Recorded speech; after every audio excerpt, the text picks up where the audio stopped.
You know, as I walked into the room and I looked at the poster there welcoming everyone to the Tri Beta installation induction ceremony, I spoke to Professor Zusman and I said, is this the first chapter that we have had at this campus in our campus's history of Tri Beta? And for the North Campus, it absolutely is. And so I'd like to thank each of our faculty members, particularly Professor Zussman, all of our faculty in the life sciences, our biology faculty, and our graduate member, Dr. LaBerge, as well. Thank you for the initiative that you've taken to bring this honor society of student biologists to our North Campus. I know that with the enthusiasm, the intellect, and the engagement of our students, the leadership and mentorship of our faculty, our chapter is going to be tremendously engaged in high impact practices such as research, undergraduate research, and we already are under many of our faculty, and our students are nodding their heads. And in all of the activities that truly enhance your experiences as student scholars in the life sciences and in biology in particular. We should feel very honored this evening because we also have a very special guest who will officiate in the installation, and he's none other than Dr. Don Roush. And he is a past national president of Tri Beta. Let's welcome Dr. Roush. Would you stand, please?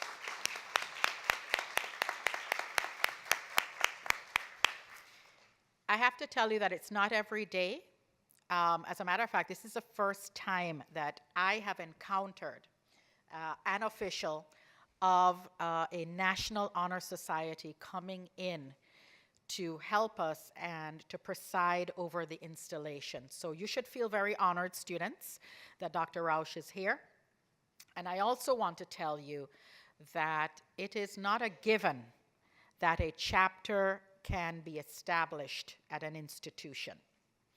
I know that Dr. Roush has been here prior to tonight, and he actually was examining us and checking us out to see whether the North Campus and our biological sciences department, our faculty, our students, our entire infrastructure here for the sciences, whether we were up to par to become a full-fledged chapter of Tri Beta.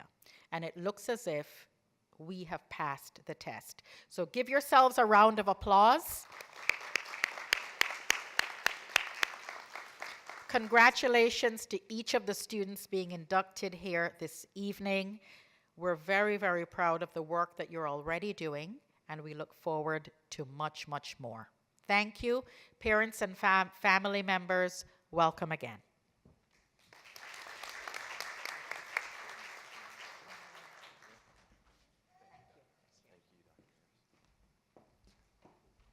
Thank you again, Dr. Harrison, for that warm welcome. We couldn't appreciate that more.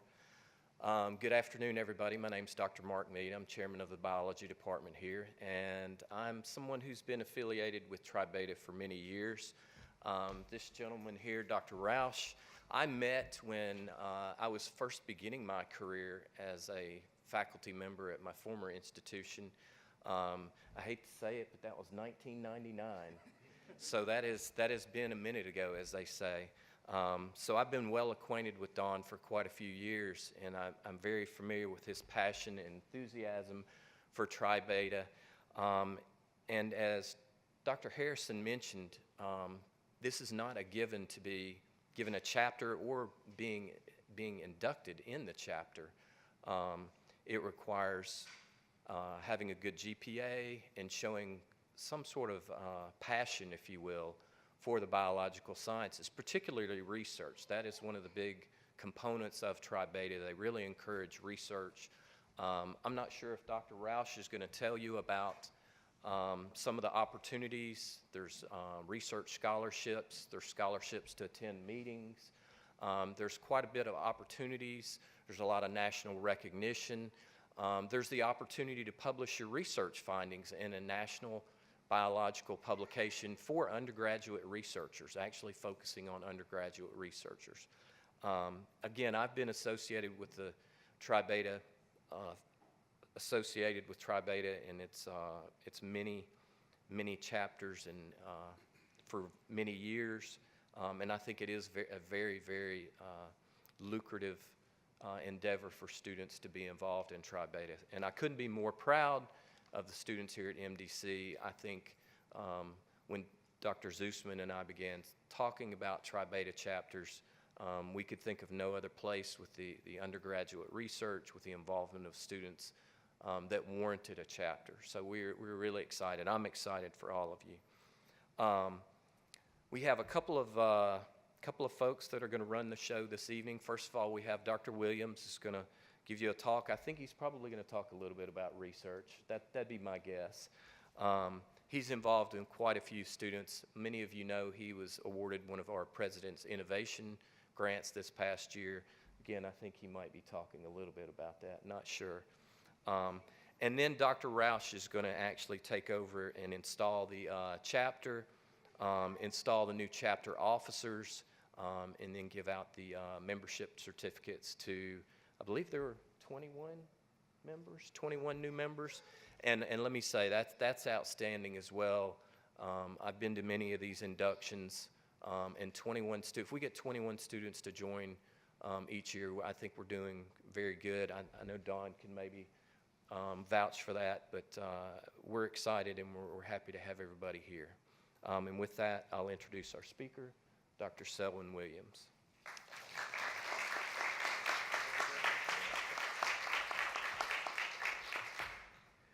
Hello, everyone. Wow, it sounds like I'm giving a quiz. You guys are groaning. Hello, everyone. To our campus president, Dr. Malusi Harrison, Dean Okafor, Dr. Roush, parents, relatives, friends, well-wishers, and finally, our inductees. Wish you a warm welcome, and I'm happy to be in front of you. I was asked today to give you guys a talk, and you know, I love talking, and the problem is getting me to shut up. That's the real issue. I love to hear the babble of kids because it reminds me of my time when I was a graduate student and I had my family. My son was about 3, and I was at a talk. I was giving a talk, and he was in the audience, and he would just blurt out, "Daddy, it's time to go home," and that would be he would be my timekeeper. So I had to wrap things up based on his predilections, and so you see, right on cue. So I'll keep them in mind, and I'll just be short. Today, it's really an opportunity to speak to you about, as Dr. Mead just mentioned, a little bit about research, because that's one of the tenets upon which this chapter is installed, our capacity to offer students like you high-quality undergraduate research experiences. And you might be wondering, what's the big deal about undergraduate research? Can I just, do my courses, go through my program, and get a degree in biology without having to do research? And the answer is you probably can. But your academic experience is greatly enhanced, is tremendously enhanced with an opportunity to do research. And I can certainly cite my own experience as a student. So let me begin with undergraduate research, really defining what it is, because many times a student will walk into my office and ask, I want to get into research, but I don't know exactly what I'm getting into. And I said, that's exactly the spirit, right? Just having that intellectual curiosity to take that dive in, wanting to search out and seek opportunities to enhance your experience. But there is a definition for undergraduate research, and there is a Council of Undergraduate Research. It's a internationally renowned organization made up of individuals, affiliates, institutions that are committed to excellence in undergraduate research. And the Council of Undergraduate Research defines undergraduate research as an investigation or an inquiry that is conducted by an undergraduate student that makes an original, intellectual, or creative contribution to that discipline. That is our definition of undergraduate research. Now, there are a couple of things I want you to unpack here. Undergraduate research, one, it's an original, intellectual, and creative contribution to the discipline. The second part is who's conducting it. Undergraduate, a student. And so we design research around you. Dr. Harrison did not hire me at MDC because they wanted me to do research for my sake. We are here as faculty because we want to create the best experience for you, and undergraduate research is a key component of that. And so the undergraduate research experiences that we have here at MDC, and certainly what we have partnered with other institutions, is really designed on giving you the best quality experience that you can have, engaged in intellectual inquiry, in creative inquiry, so that you can make an original contribution to the discipline. So my own experience began right where you guys are, and this is really as an undergraduate student, right? I was, and you guys have heard this story, and I know, where's Danny? Danny has heard this story before, and I usually give it to my students. I was a pre-med student majoring in biology, doing what pre-med students do, which is being singularly focused on getting into med school, right? I know we have some pre-med students here who are thinking about med school right now, right? Getting that med school application, when you're going to apply, and making sure that everything is, perfect and in order. And I understand that focus. That focus is probably absolutely necessary given the competitiveness of getting into medical school. So while I was part of the pre-med program at my undergraduate institution, a friend of mine was also pre-med, majoring in biology. She had suggested, hey, maybe you want to seek out some research that makes you a more competitive applicant for medical school. And I said, that's not a bad idea. I can do that.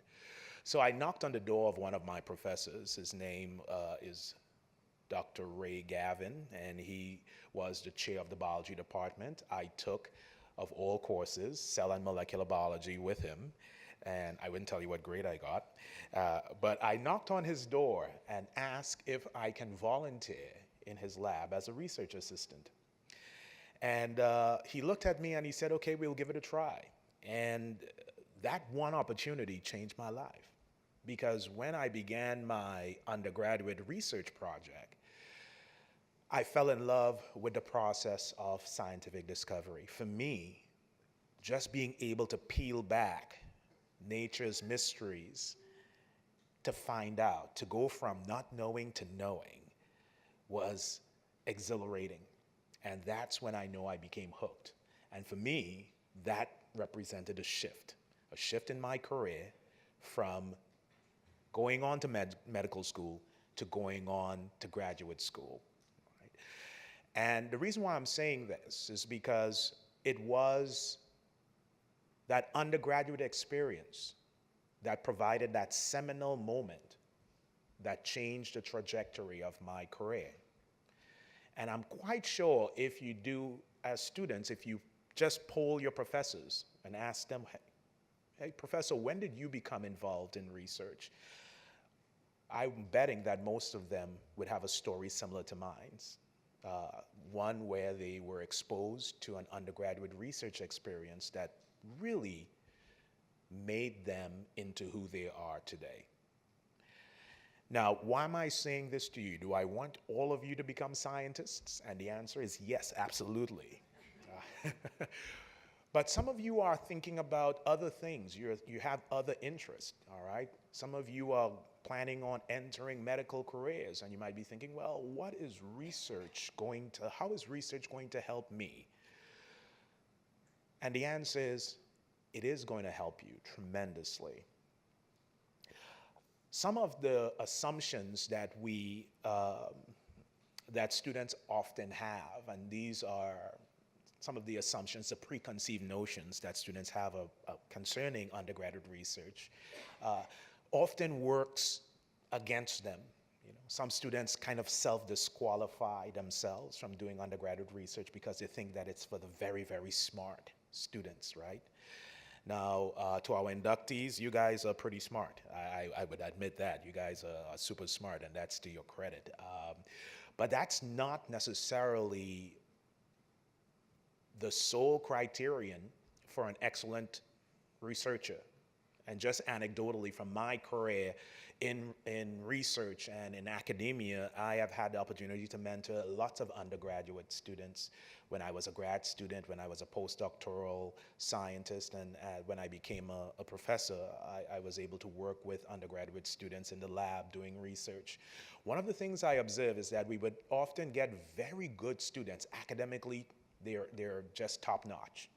4.0 GPAs, straight A students, just really top achieving. And they will come in the lab and they would be very miserable as researchers. And one of the things I notice is that these students, and I know this is a bit of a simplification, but a lot of these students don't know how to fail. And in science, and you can speak to, again, many of the professors, you have to know how to fail, and not just fail, how to fail in spectacular fashion. Because that's when the real science begins. That's when you have to repeat that experiment and modify that experiment and basically get into the troubleshooting, the problem solving, the critical thinking. And this is what builds you as a researcher. This is what makes you excellent. It is not the fact that you can get an A on the first try, because experiments very often don't work on the first try. Those experiments that we read in our textbooks, what is not in the textbook is how many times that experiment had to be repeated and modified and worked on for years before the desired results are obtained. This is the path and the life of a researcher. Knowing how to learn from things not working. Knowing how to face and embrace challenge. And this is what I think makes you special. Inductees, you guys have a chance to participate in research experiences both here and beyond. And it will make you into a better student, a better individual, a better professional in your career. I guarantee it.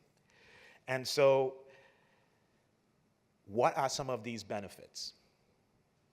Well, there's been a lot of studies done on undergraduate research as a high-impact practice. What is the effect, or what is the impact of undergraduate research on students?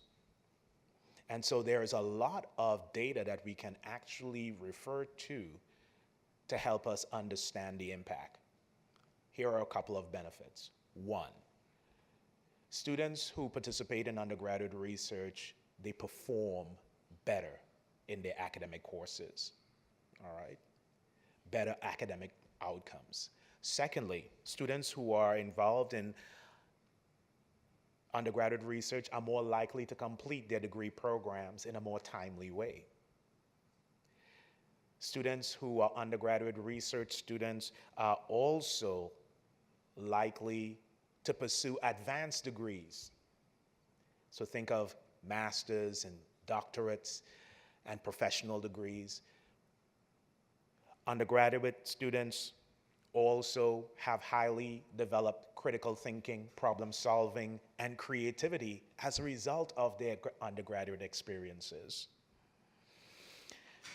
They understand how research is done. They understand research methodology.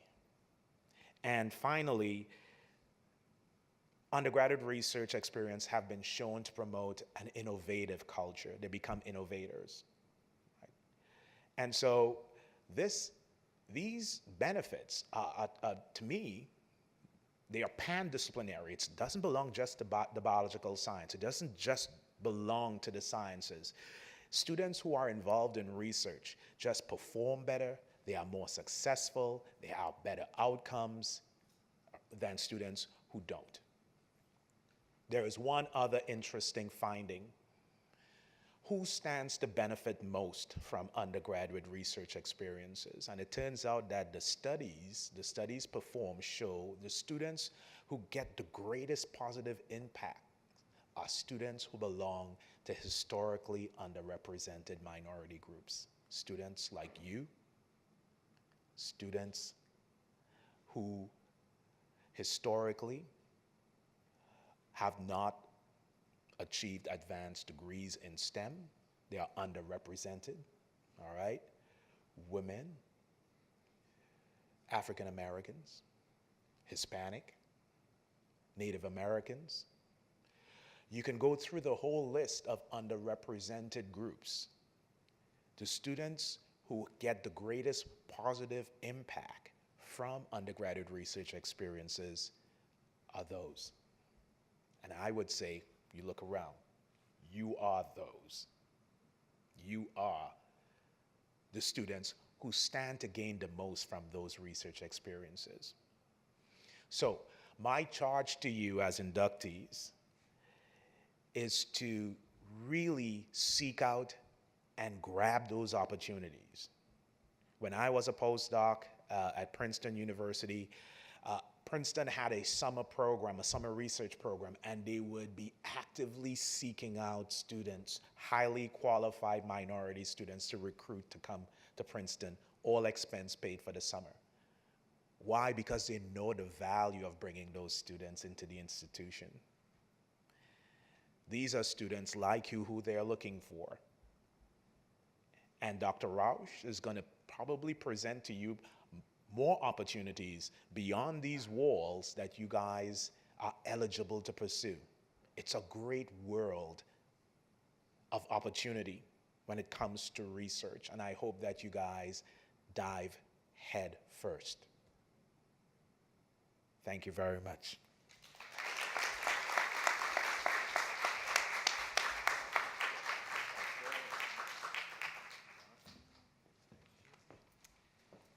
I usually tell everyone the first thing to do is turn your phone off. I thought I had. Not tech savvy, it just chirps, so I just turned my phone off. So it's well, very excellent remarks. And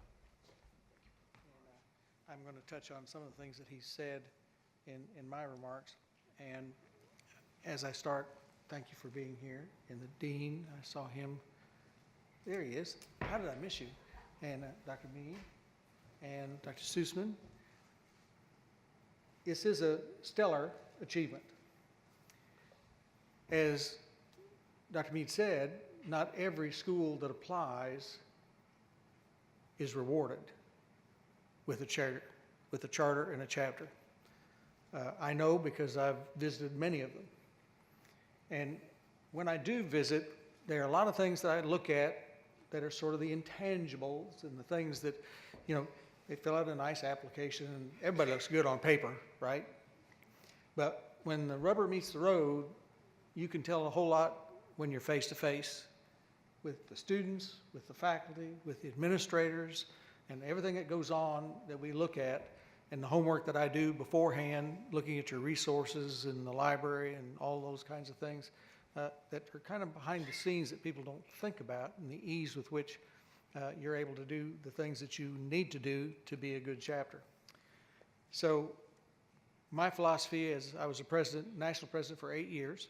My philosophy was when a chapter applied and they didn't quite meet the mark, we do a site visit, and at the end of the site visit, I could tell many, many times that this was not the right time for that institution, that school. And I would say, what I want you to do is I'm going to give you your money back. You have to pay an application fee. It's not huge, but it's not just a little bit of scratch. And here are the things that you need to look at and try to, get into the mainstream and then reapply. Because if you do those things, when we come back and we see that you've done those things, that will say a lot in terms of what's going to happen with that chapter. Some of them never resubmit because they find out to have a good chapter takes work. It takes work by the faculty that are in the department, the faculty advisor. It takes work by you, the students. And it's you that will make this chapter and give it its personality and get it on the path to great success. There can only be one group, typically, of charter members, and they're sitting right here. Now, more for the parents that are here, I want to explain a little bit about the society. It does require a GPA. It does require course hours. It does require, the typical things that an honor society has.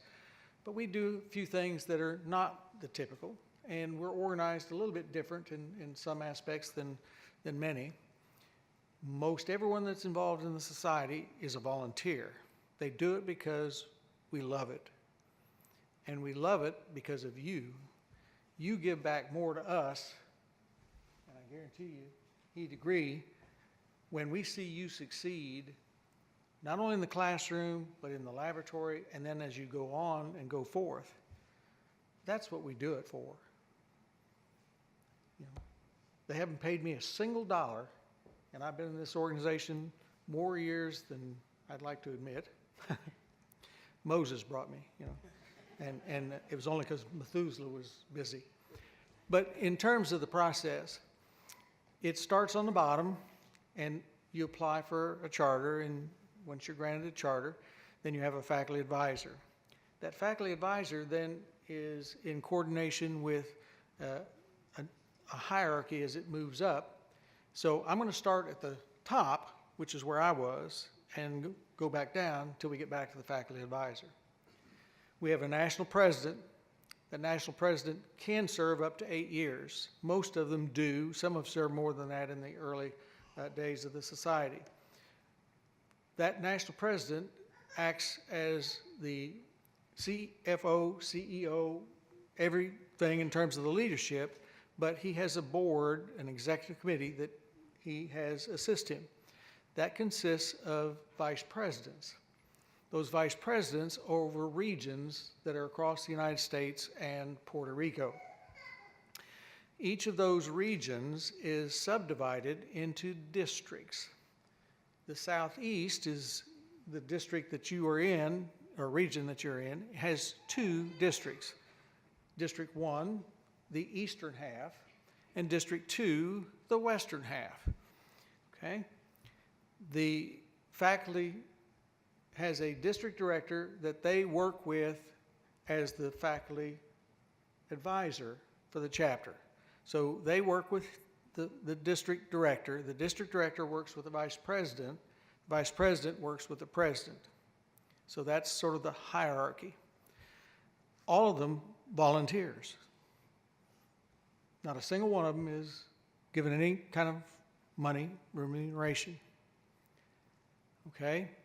In the Southeast, you're in District 1 because you're on the eastern side.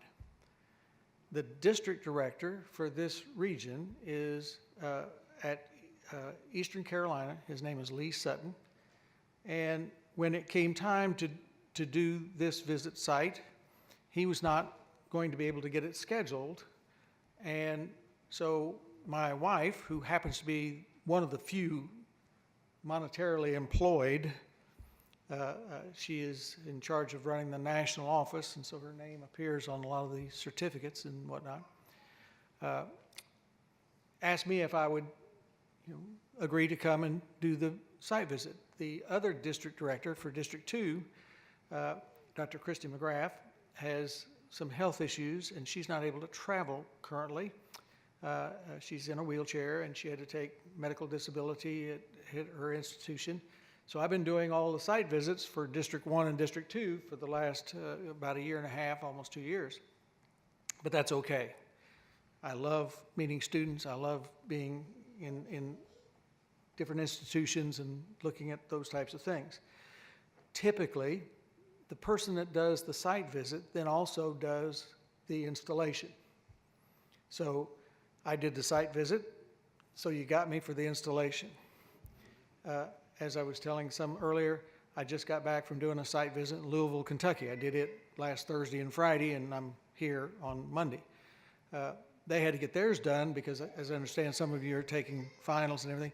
They have to get all their stuff done because in Louisville, something's coming up in about a week. They have to be finished because that town is bananas. For those, the Running of the Roses, the Kentucky Derby.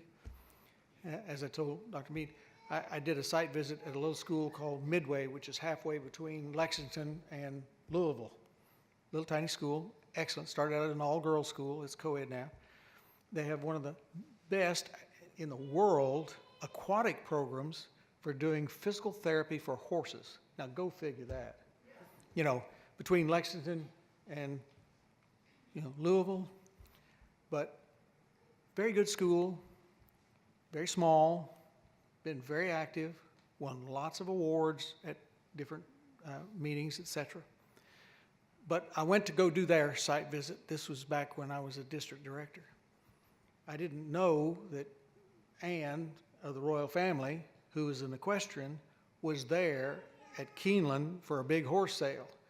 And so I was driving up, and I hadn't made pre-arrangements for staying, and I ended up having to spend the night in Nashville. And I drove all the way up there, couldn't find a place, drove all the way back to Nashville, and then drove back the next morning to do the site visit.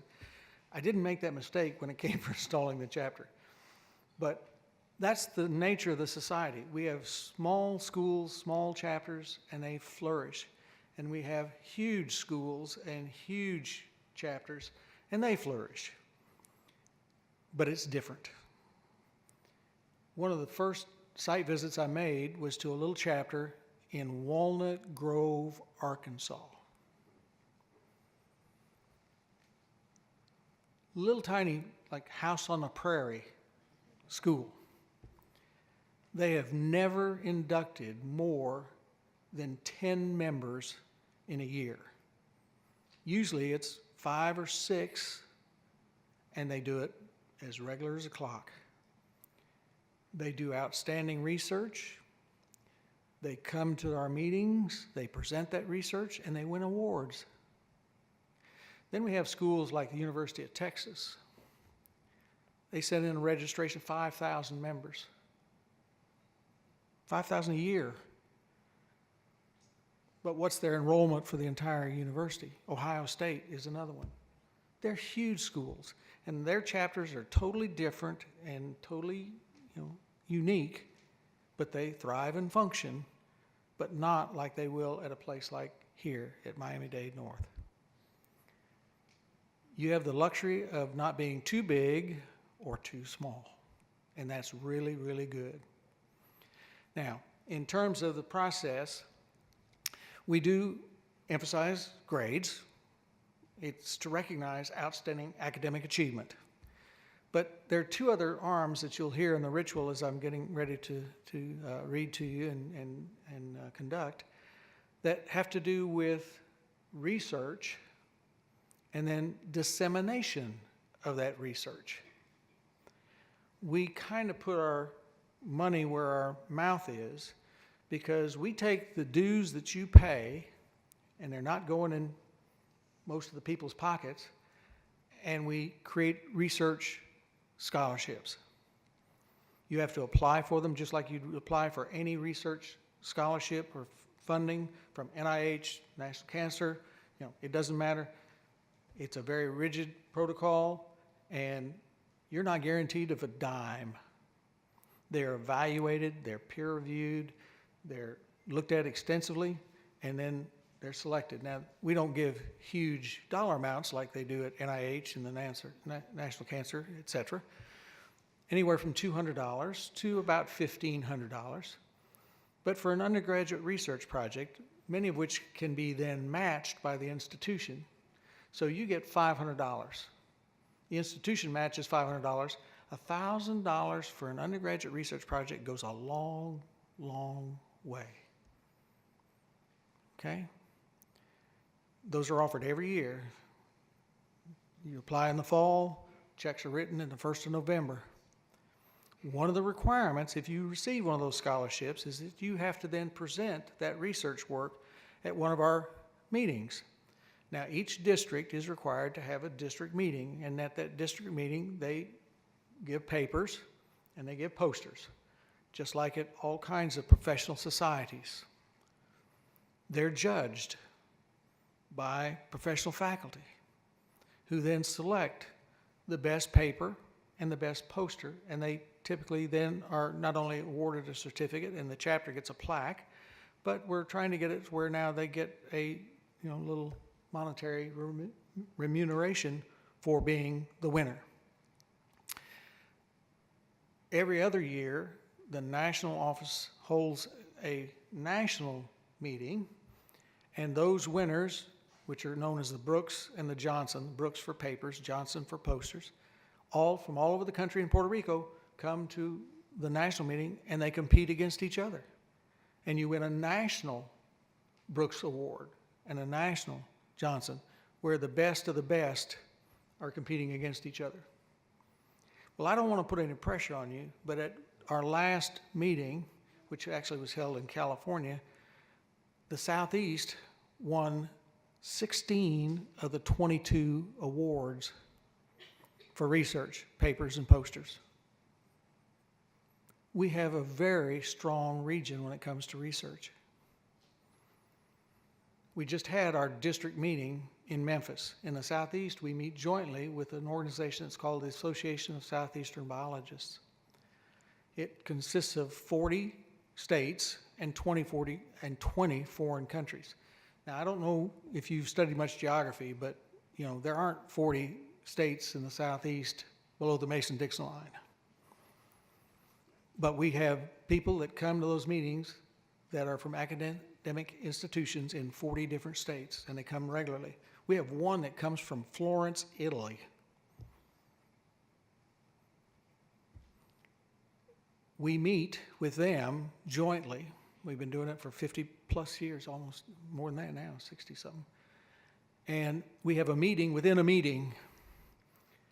What that does, though, is it gives you the opportunity to go and see how science is done. Because you go to all the professional meetings where the graduate students, the professional faculty, government, scientists, et cetera, are making presentations. You can walk in, you get to hear it, you can question, you can do whatever. You get to go to the exhibits, you get to hear the plenary speakers, you get to do everything. And then on top of that, you have the Tri-Beta meeting where you're competing and doing all the things that we typically have a field trip as well. Well, in this meeting in Memphis, almost 3 weeks ago now, I was at the meeting, and a lot of people don't know who I am. That's fine. I came out of one of the presentations. I'm a lab rat. I'm a molecular biologist. And there was a young girl, a young lady, that was giving her research, and she came out, or at the end of her talk, I came out and I was holding a bottle of water and I was looking at my program, trying to figure out where I had to go to get to the next one I wanted to see. And two faculty from School Unknown came out, and he had a bottle of water in his program, and he leaned up next to the wall and he had that water on his forehead, and he was talking to his companion, and he said, well, you were in there, and they both were, and the one that was talking had asked a lot of questions. He said, I am totally embarrassed. I am just really embarrassed. He said, in 2 weeks, I have a PhD student that's getting his hood. She knew more and did more and understood it and understood its significance than my PhD student, and I'm embarrassed. And we hear those all the time. When you come to our district meetings, faculty from institutions, government, as well as academic, come looking for talent and listening to your papers and your posters and say, hey, we're doing something similar to that at my institution, and I have some dollars. I would like for you to come and look us over and everything, and we can set you up. You know, you can get master's or PhD, you know, whatever, you know. But I think you really would benefit, you see, and they recruit.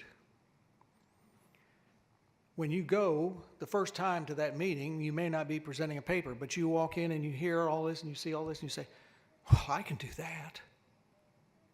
And you come back the next year and you do, and you can win an award. More importantly, you get to see and start networking. In this world in science anymore, networking is very, very important. It's very significant. And what you do is you go out, and whether you're going on into an academic master's, PhD, et cetera, or whether you're going to medical school or dental school or professional pharmacy, whatever, you're going to have a network of people that you went to school with and that you're going to be communicating for the rest of your professional life, whatever it might be. Well, you can start that right here in the chapter, and then you can take it to the region, and then that region, as I say, when you look at 40 and 20, you never know when it's going to be significant.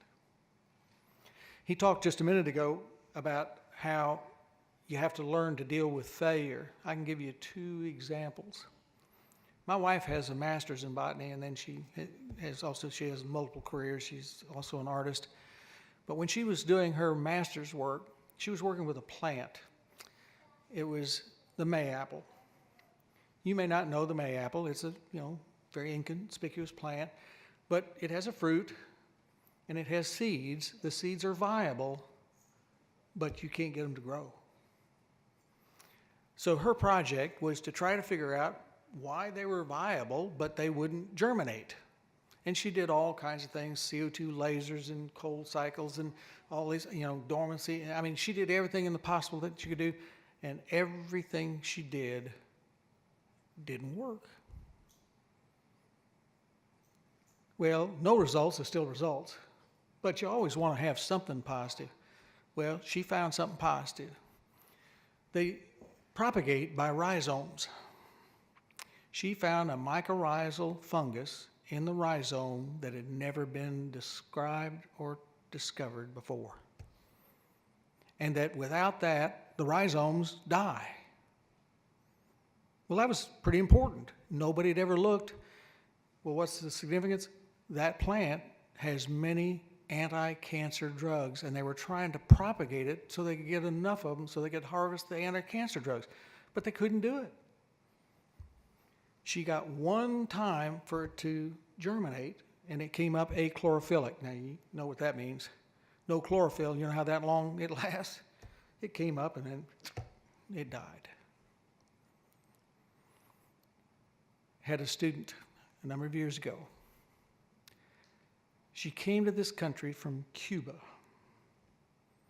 She could not speak English. She came as she was entering high school. She had family that had gotten out of Cuba earlier, and she and her brother and her grandparents came to live with that family close to our institution. She finished high school number 1 in her class, didn't speak a word of English when she got there, and she finished number 1 in her class. And she stayed there in our community and went to our university, partly because she had a family support system that needed her. Her grandparents couldn't speak English. She had to take them to the doctor and all the different places and translate. Well, she became the president of our chapter. She worked for me in the lab. Her goal in life was to become a physician. Her mother was a physician in Cuba, still is. She wanted to give back by being as good a doctor as her mother was.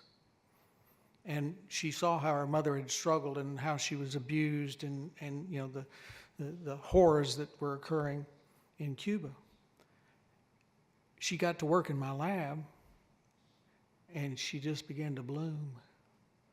She's in her last year of a PhD, MD degree at the University of Miami. I talked to her on the phone earlier today. She calls me up and talks to me when she gets down. Just an unbelievable story. Can you imagine going to a country, not speaking their language, and to soar? And part of it was she got involved in Tri Beta.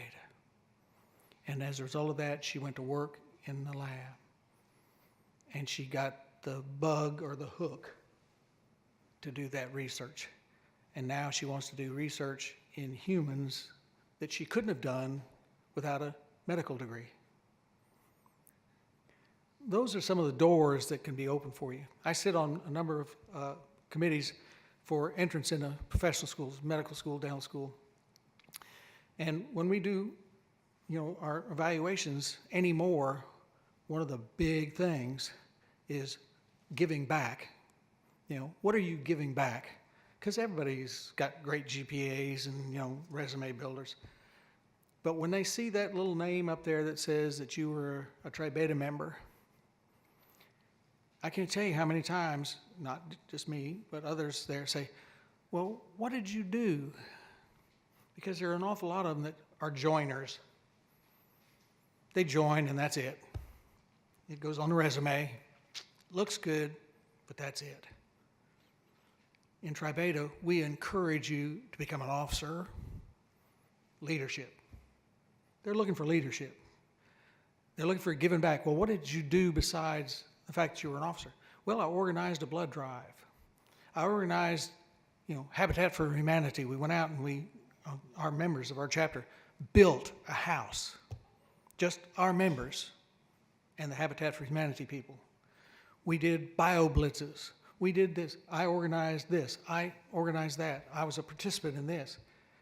When the interview is over, that file goes over here for early admission, and the one that has an identical GPA and all the other bells and whistles, it goes over here for maybe later consideration, and then those that don't have any of that goes over here in that round circular file. Because the competition is so great, they have to have something. And being a Tri Beta member and getting involved and doing things in Tri Beta opens those doors. And doing research kicks it even further open. Most places now, they want you to do research if you're going into pharmacy school, if you're going into medical school, if you're going into dental school, if you're going into physician's assistant, surgical assistant. It doesn't matter.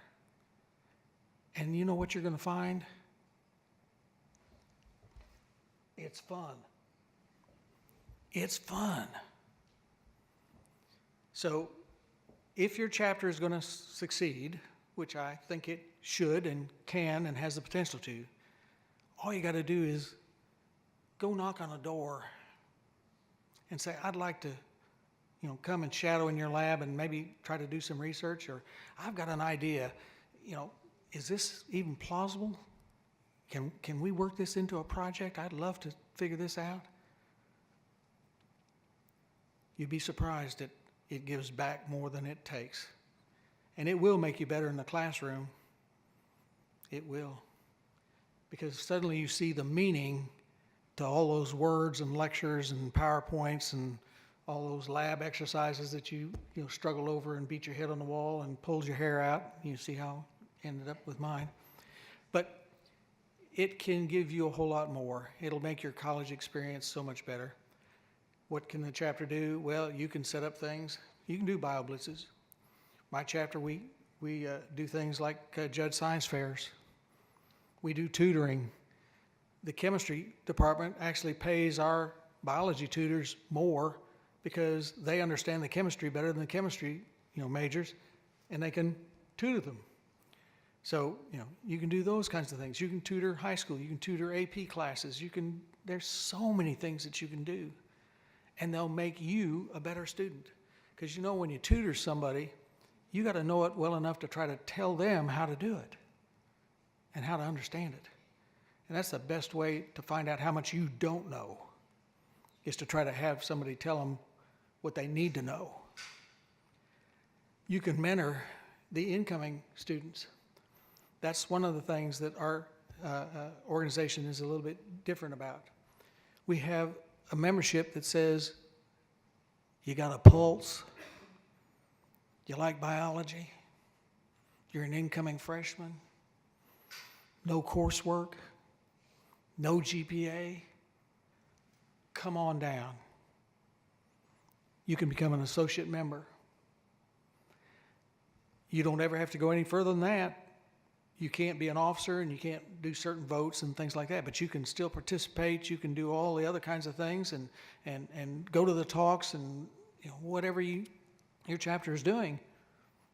But if you can't make the grades, we don't say, well, sorry, hit the road. When you graduate or you move on, your membership stays right here. It doesn't go any further.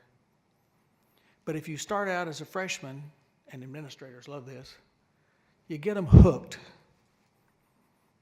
And one of the things the studies have shown is that if you get a student involved and you get them active and you get them doing stuff, they're going to stay. And then the next thing is outcome. Well, if you get them hooked in Tri-Beta and they excel, they're going to go on and excel at the next level, whatever that next level is. Whether it goes into industry, whether you're going to a health profession, whether you're going to go into academia. And that shines back on where you came from. They say, man, have you got any others like you back there at Miami-Dade North? Tell them to apply. Tell them to come on down. Tell them to come see us. Because you are paving the road to go forward. So there's lots of good things. You can make it what you want, and you can make the chapter one of the best in the country. And when you do, we give you an award for an outstanding chapter. I sit on that committee too, and that can be a tough decision. It's called a Berthoff Award, the outstanding chapter for across the United States and Puerto Rico.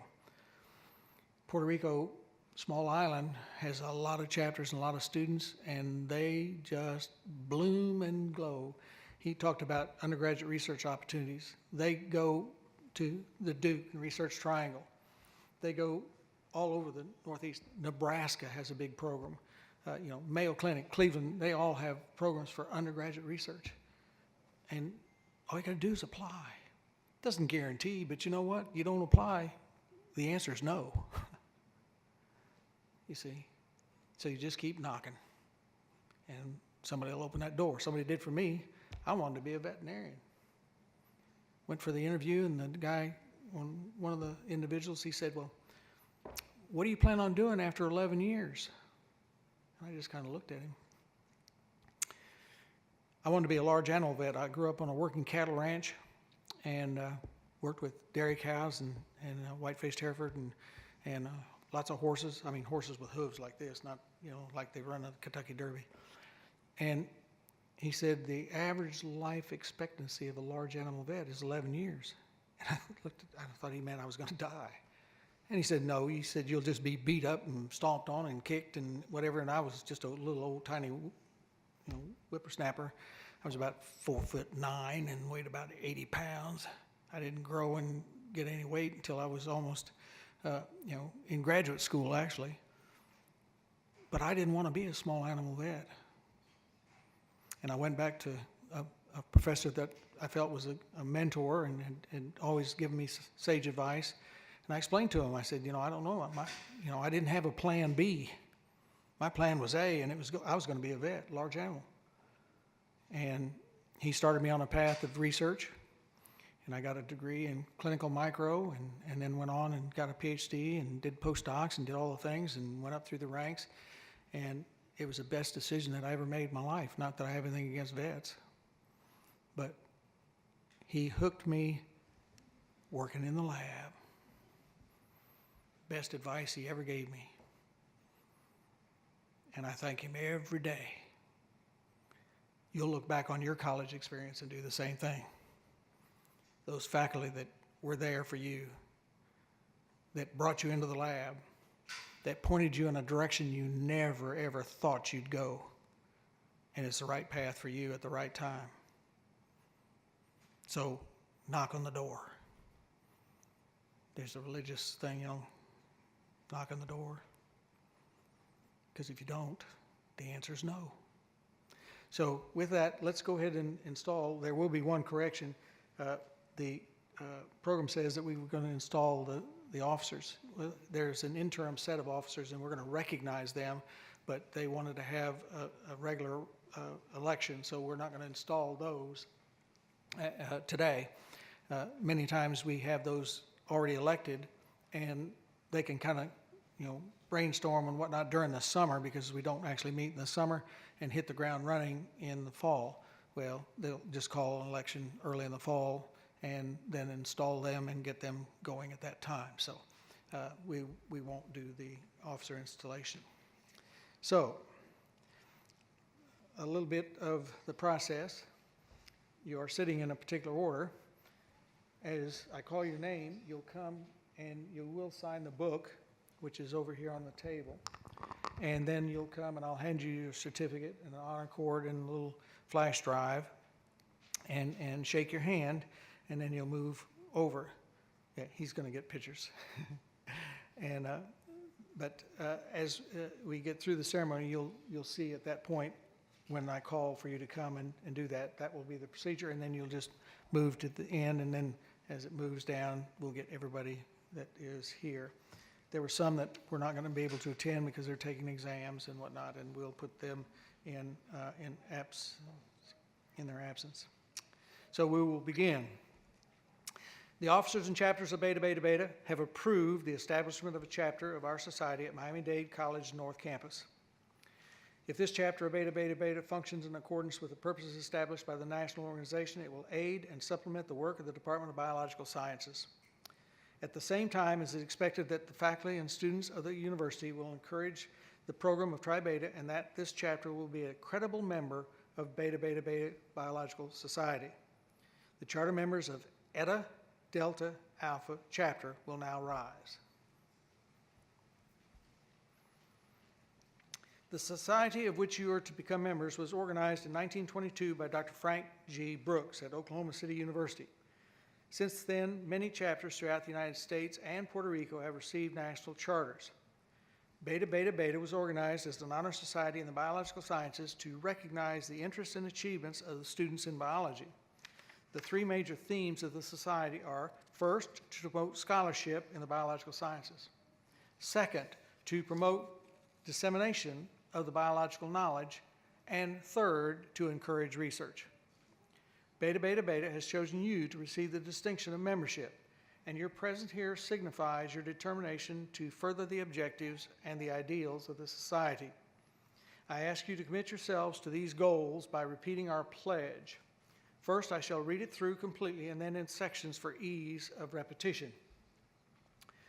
I hereby affirm that I will strive to promote and perpetuate the spirit and idealism of Beta Beta Beta. I will be true to its interests, mindful of its honor, and help to accomplish its objectives. I will discharge faithfully my obligations to the Eta Delta Alpha chapter and to the society. Repeat after me. I hereby affirm that I will strive to promote and perpetuate the spirit and idealism of Beta Beta Beta. I will be true to its interests, mindful of its honor, and help to accomplish its objectives. I will discharge faithfully to my obligation to Eta Delta Alpha chapter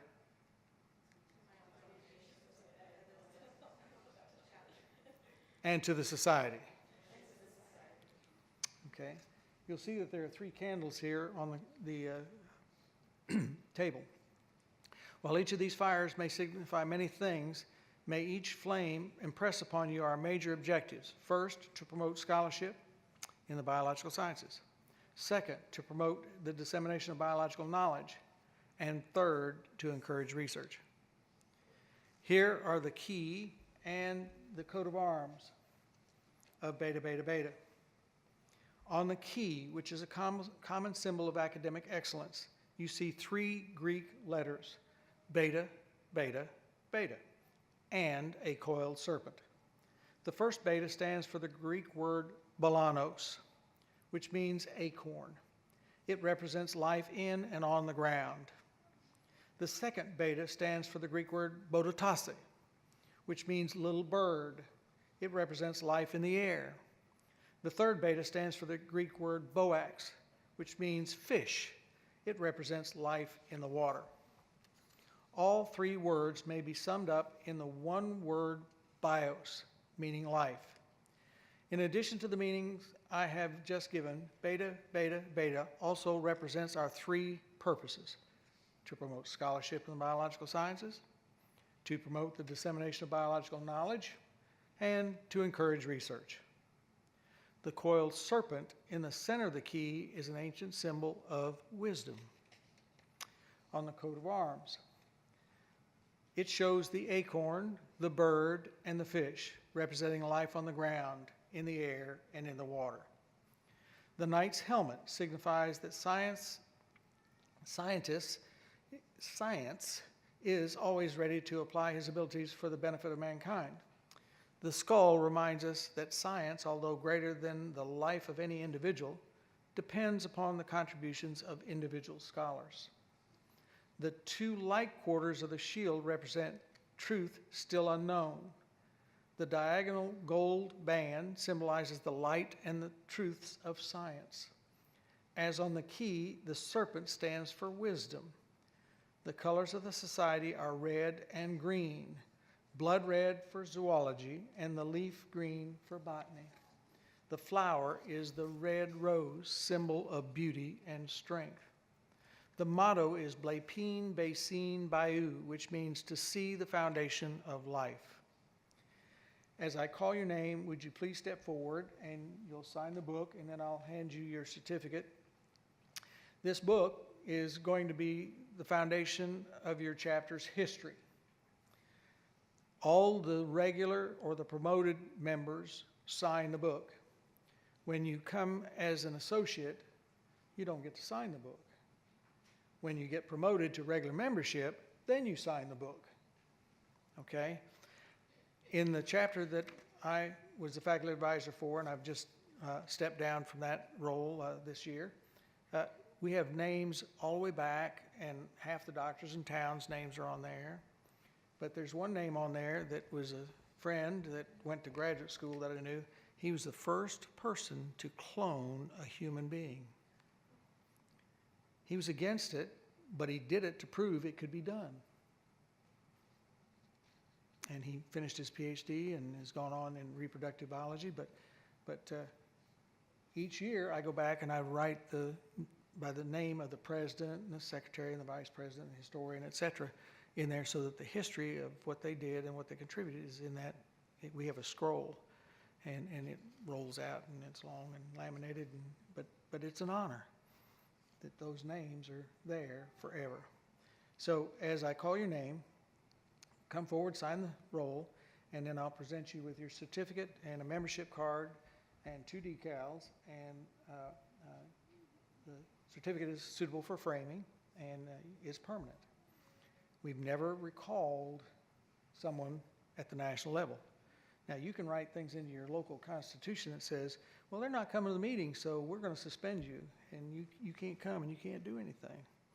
But it's because they have people that don't want to come, they want to just join. But at the national level, knock on wood, we've never had a mass murderer or anybody like that we felt like we had to take them off the rolls. So I apologize in advance for mispronouncing any of your names. Okay? Correct me and I'll try to get it right. And so we'll go ahead and begin. And Dr. Tammy LaBerge.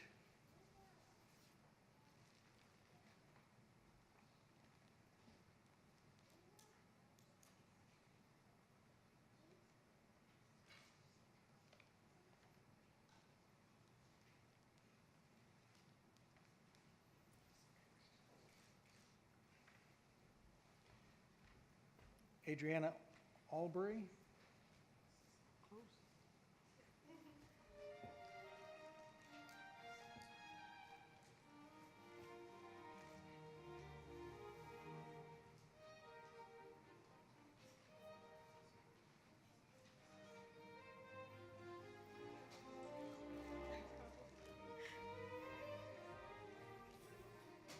Ariana Arias.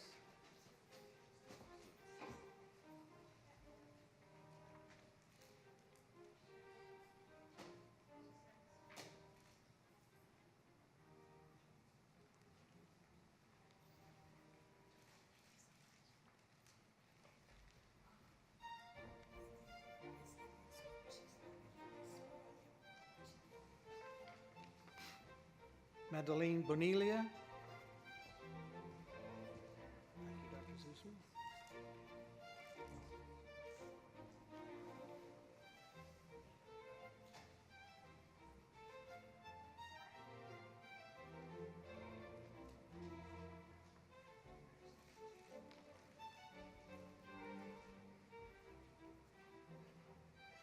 Janet Francida.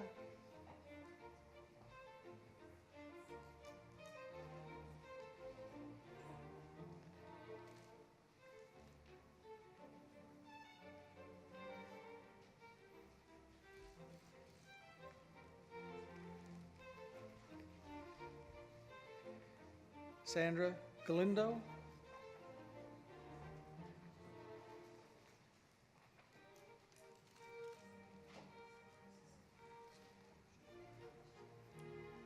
When you look at the names, if it's misspelled or there's an error, just let us know and we'll replace it at no charge. Things happen. Malika Ganavera. Ganavara.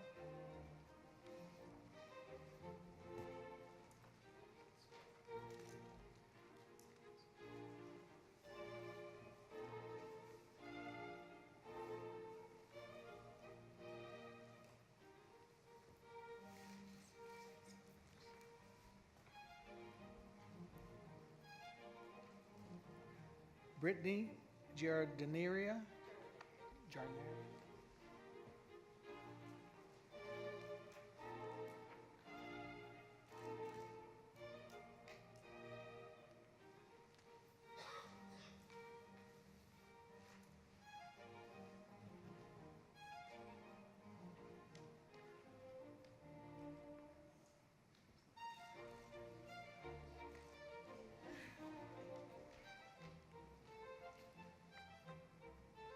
Melison Joseph, excuse me.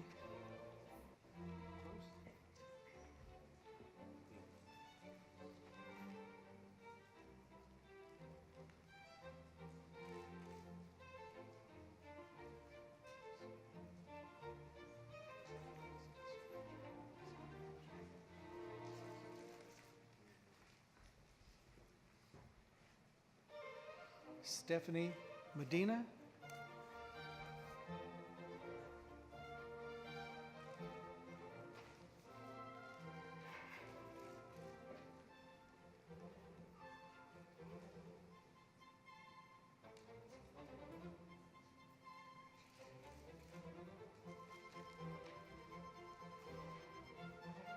Melissa Montoya.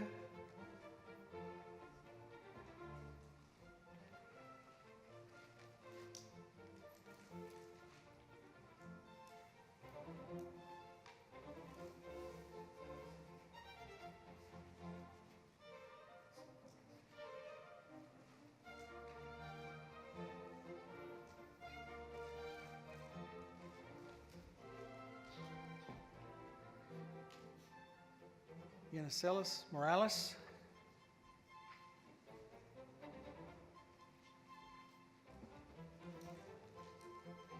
Help if I knew Spanish.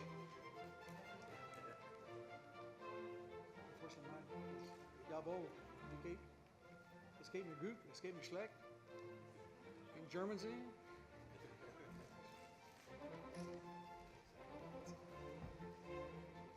Jasmine Paveda.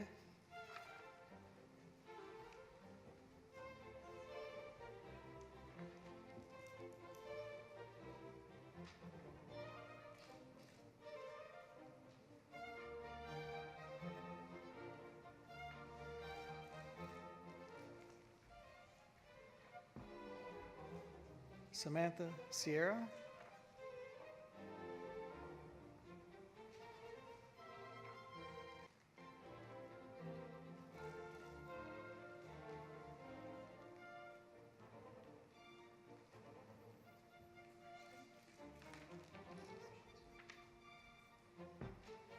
Daniel Silva.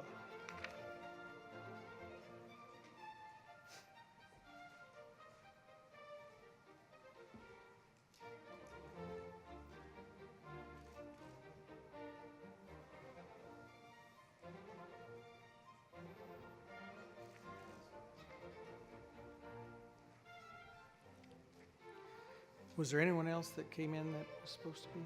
We have several, as I said, that were not able to attend due to conflicts. And we will induct them in absentia. And when they are available, they will get to sign the roll and get their certificates and their materials. So no one else came in. Okay. All right. I now proclaim that you are duly initiated members of Beta Beta Beta. Dr. Zusman, will you please step forward?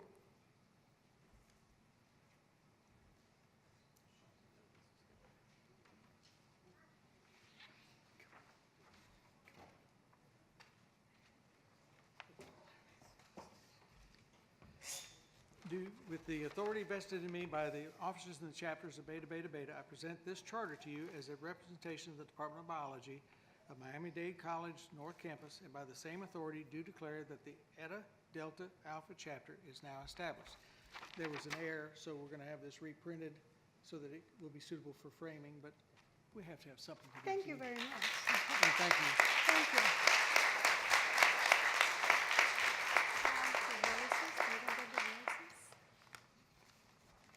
We can, or they can get them afterwards. We are going to have some recognition of those that are the interim officers.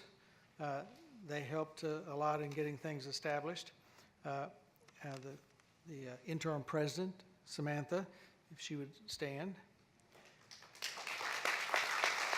Vice President, Adriana, she would stand. Treasurer, Melisoni, and Secretary, Melissa Montoya. Yeah. They stepped forward and helped to organize and help Dr. or Professor Sussman in getting things ready and getting things done. So it's very, very appreciative, and I know she does as well. There was one other thing I left out of my introductory, and that is that not only can you win awards, but then you can publish in a undergraduate research, and the name of the journal is called BIOS, and it's not a vanity press. You submit, and it can come back faster than it got there. And in those things where they have merit, but they're just not quite there yet, we work with the student, and it becomes a note instead of a full research. And then those that are full research, we work with them and polish it and whatnot. But it is referenced, it is abstracted, it's in Bio 1 and JSTOR, and it's a legitimate journal, but it's only for undergraduates. Now, we do have faculty members that do publish in it, but it's like a review. Or, so you don't want to go to medical school, what else is there? So you want to become an academic, PhD, what are my options? And we do have workshops and whatnot at our district meetings where we bring in people from industry and people from graduate programs, D1 and et cetera, and a panel. And they stand up and they say, well, you don't have to go into academia. You can go to work for Carolina Biological Supply as a graduate BS, and you become their test animals. And if you go on into academia and you get a PhD, then you become the designer of the things that the test animals are testing, so that they can then sell them, and so that they go into colleges and high schools across the country. You can go to work for the government. You can go into fisheries. You can go into wildlife. And you can go, whatever. So again, it's that part of that two-way street that we were talking about. So it benefits to come to the meetings. So as I say, we're not going to install any new officers for in the fall. And so with that, I will conclude and say congratulations.